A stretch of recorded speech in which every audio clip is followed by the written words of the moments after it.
Today on Eye on Northwest Politics, the Portland Police Bureau dealing with staffing shortages and low morale. And morale is just broken in many ways. This at a time when Portland crime and gun violence is at an all-time high. We talk with Portland Police Association President Aaron Schmaltz about what can be done to make the City of Roses safer. Plus, I talk one-on-one with U.S. Senator Ron Wyden, what he has to say about the Build Back Better plan hung up in Congress and the latest on the Capitol insurrection probe. And former Oregon legislator and former Portland mayoral candidate Jefferson Smith weighs in on Portland's problems, why he thinks the city can bounce back. Eye on Northwest Politics starts now.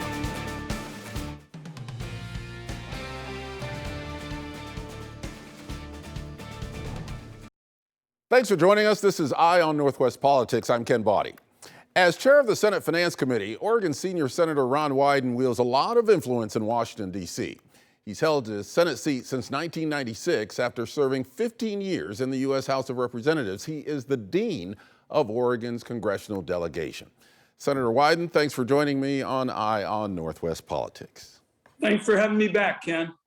Well, this week, Congress raised the debt ceiling by about $2.5 trillion. Are you concerned about our level of spending and what that could mean for the future financial health of the country? I'm very concerned about our fiscal agenda, and let me give you a couple of examples, Ken. The debt ceiling vote is about paying for bills that have already been incurred. And I know in the previous administration, when I was the senior Democrat on the Finance Committee, I said, look, this isn't a partisan issue. This is about, in America, for our credibility, we pay bills that have been incurred. So that's what this was all about. And I'm glad that the Democratic leader and the Republican leader shared my philosophy, at least Mitch McConnell did this time, that said we've all got to work together and pay bills that are incurred. Going forward, of course, I think it is hugely important that we take steps to hold costs down. And that's why, for example, I'm pushing approaches in Build Back Better that do just that. For example, I've led the effort, because the Senate Finance Committee has authority over it, to hold down the cost of prescription medicine. So fairly soon, we will start negotiating to hold down the costs of the most expensive drugs, the cancer drugs and the arthritis drugs. And because it involves federal spending, I want to make sure that there's no way for Big Pharma to dump those costs on the other Oregonians. And that's, to me, part of the challenge going forward. Ken, you got to pay for your priorities. For example, during small business visits here during the holidays, I was struck by how they pay taxes with every single paycheck. And as your viewers know, the billionaires, and it's all legal, can figure out how to pay little or no taxes for years on end. I want to change that. I propose changing it. Those kinds of approaches help to tamp down inflation because they're just the opposite of going on a spending spree. Well, Senator, the president's $1.7 trillion Build Back Better bill is still hung up in Congress now. So what's the holdup, and are you optimistic that this will eventually pass? Well, of course, you have to have all 50 votes in the United States Senate. Senator Manchin has been talking to the president. Senator Manchin and I talk practically every day.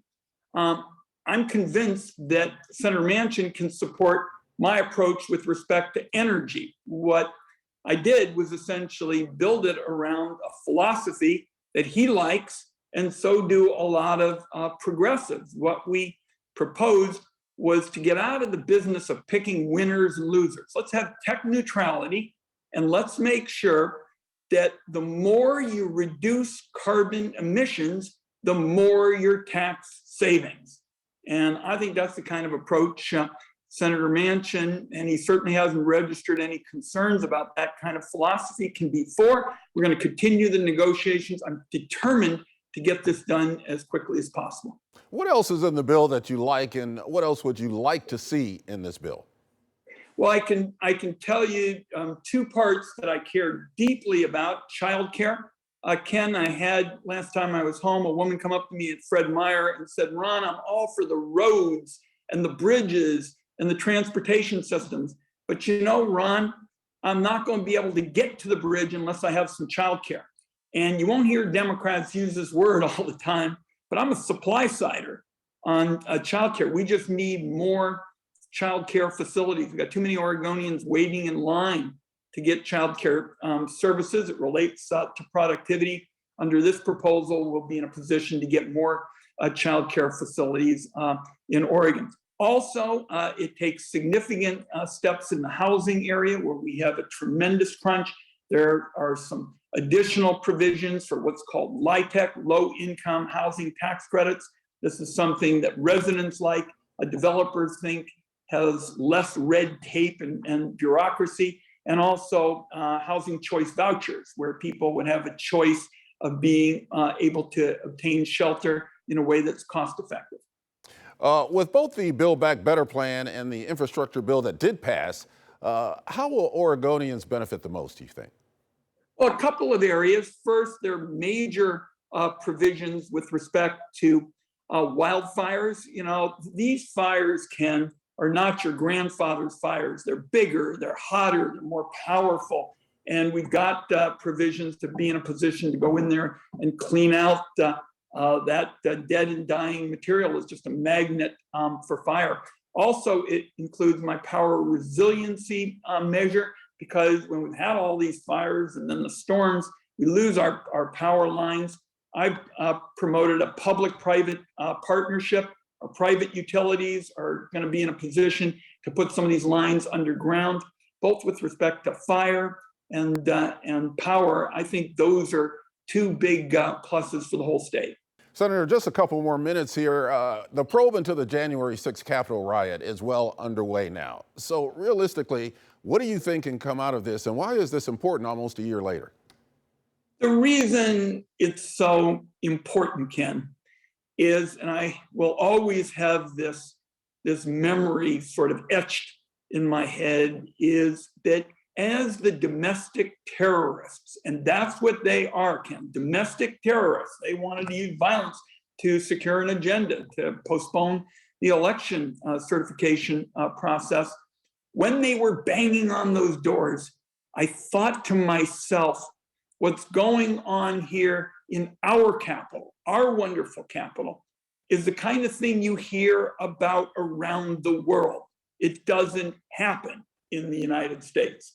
And now we are waiting for the completion of the committee work, the effort going on in the House of Representatives with their recommendations. I think it is clear that they are going to say we really have to up our game in terms of preparations and security for the building. Thank you very much, Oregon U.S. Senior Senator Ron Wyden. Thank you for joining me on Eye on Northwest Politics. Let's do it again soon, Ken. Thanks. We will. Coming up on Eye on Northwest Politics.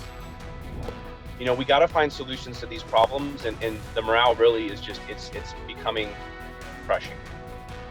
Up next, a one-on-one conversation with new Portland Police Association President Aaron Schmautz. We dive into the Portland Police Bureau staffing shortage and its effect on police morale.